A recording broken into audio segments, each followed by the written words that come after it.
Don't have a website but still want to advertise on Facebook? No problem. You can still run effective ads and get results. Start by creating a Facebook page. If you don't already have one, this page will act as your ads landing place. Then go to the ads manager and choose an objective that doesn't require a website, like messages, lead generation, or engagement.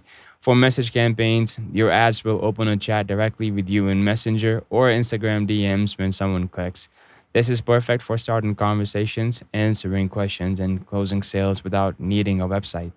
If you want to collect leads, use the lead generation objective. You can create an instant form right inside Facebook, letting people share their name, email, phone number, or any other details you need.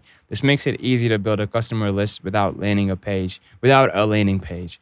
Finally, you can also promote posts to boost engagement on your page or videos to get more views and build an audience, all without ever needing a website. So don't let not having a website hold you back. Facebook's tools lets you reach customers and grow your business right from your page. You like this video, well, subscribe for more Facebook ads tips and comment below if you have any questions or want help with your campaigns.